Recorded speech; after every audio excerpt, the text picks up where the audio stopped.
Se dio un hecho en la reforma judicial, pasó por alto perfeccionar en manera de ley secundaria la situación de cómo iba a ser la convocatoria y los que tenían derecho a esa participación para ser jueces de distritos, jueces colegiados y magistrados. A nivel nacional, fueron cientos de miles de profesionistas, muchos sin experiencia judicial, muchos sin experiencia de litigio y muchos nada más con experiencia académica. En México hay mucha experiencia académica, lo vemos en las universidades, doctores en derechos y más abajo los que son de maestría. Pero por ejemplo en Tabasco, y pasa también a nivel nacional, los doctores en derechos les vale comino la observancia, la legalidad, el impulso para poder perfeccionar las leyes en nuestro estado y en nuestro país. Seguimos con deficiencias en las leyes orgánicas del Congreso para aperturar, democratizar ese aparato de poder legislativo y que tenga participación la ciudadanía, la sociedad civil. Sigue todavía privatizado el poder de los que son la mayoría en el Congreso, sin llegar a converger, sin llegar a dialogar, sin llegar a escuchar y aceptar errores y deficiencias en los proyectos de ley. En Bolivia, desde el comienzo de la elección de los magistrados y el presidente de la Suprema Corte, de ese poder judicial, estipularon de los que iban a hacer actos para ocupar ese cargo, a participar, a inscribirse, tenían que comprobar que no habían tenido una participación o no ser miembro de una organización política, es decir, de un partido político, y como entre otras cosas, no ser funcionario público durante un determinado tiempo. En México, en la Constitución establece de que para ser presidente y para ser miembro del Poder Judicial de la Federación, diferentes requisitos, entre ellos no contar con antecedentes de haber sido demandado por alguna situación de la rama del aparato judicial civil o familiar, y también por lo penal, contar con años de experiencia, no ser ministro, no ser funcionario, y para ser juez o magistrado, contar con una formación de 8 a 10 años de formación judicial en su escalafón, es decir, deberías haber sido auxiliar de un juez o actuario, o juez para que pudieras escalafonar para presidente de la Suprema Corte. En México, muchos que ocupan cargos o que han ocupado cargos públicos y que tienen una afiliación con un partido político, se inscribieron, y ese es un filtro que pasó por alto para perfeccionar lo que es las solicitudes que se iban a hacer para la evaluación de los que iban a ser candidatos para ese, no sé si se les va a aplicar un examen o van a pasar de forma directa,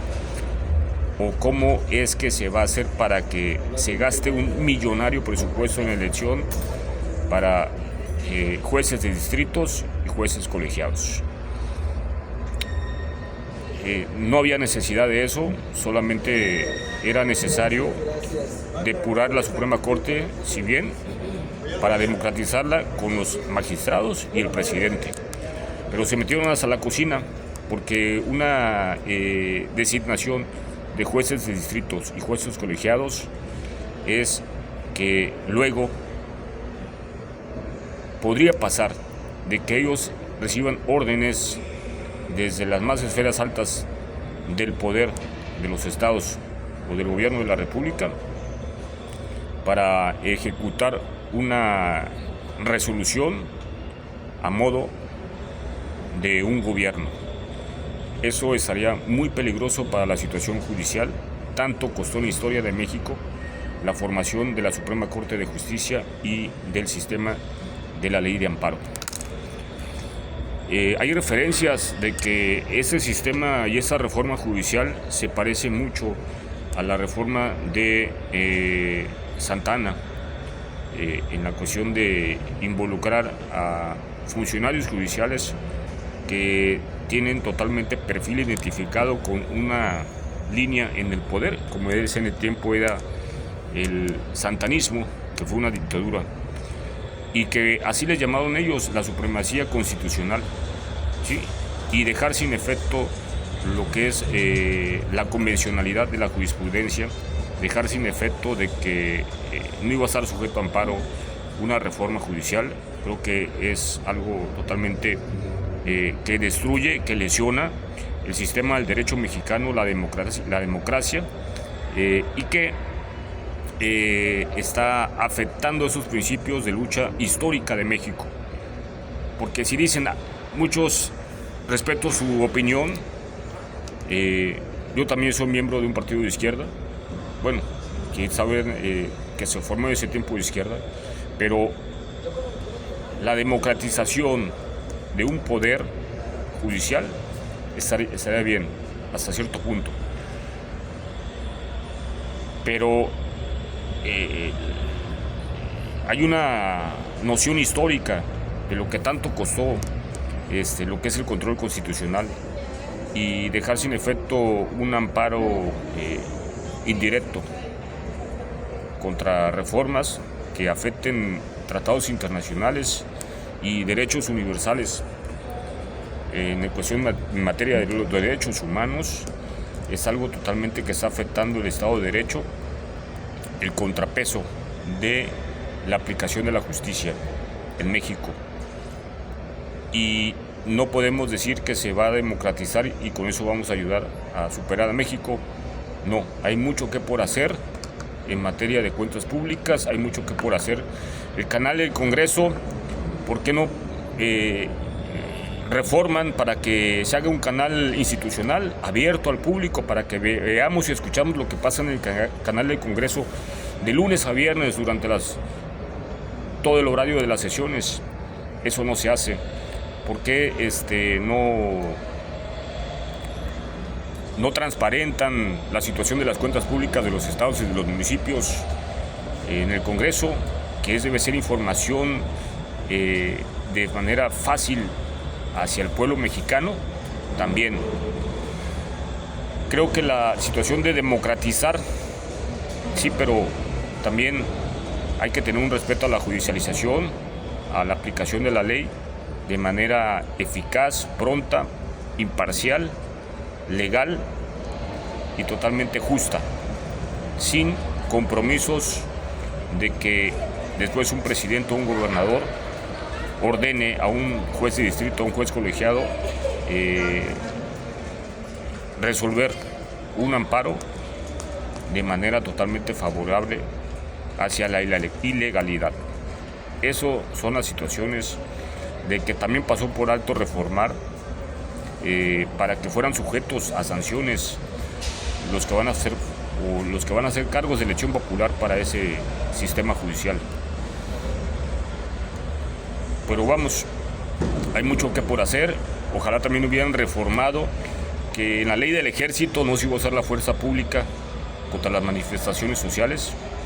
que en la ley del ejército se necesitan soldados que salgan sin cubrebocas y que comprometidos con el pueblo a visitar las colonias, hacer trabajos de visitas. Eso tampoco no se hizo. Comprometidos para las cuentas públicas, sigue habiendo deficiencias, obstruyen el acceso a la información, obstruyen el acceso a la justicia de la sociedad civil para saber la realidad de las cuentas públicas, que se califican con irregularidades en los aparatos legislativos de los estados y de la Federación a nivel federal.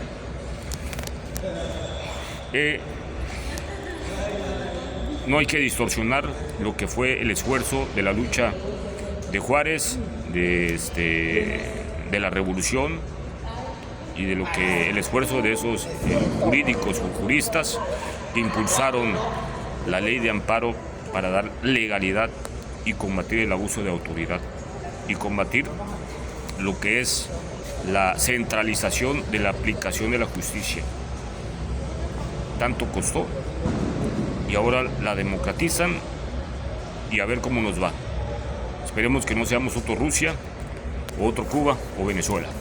Saludos.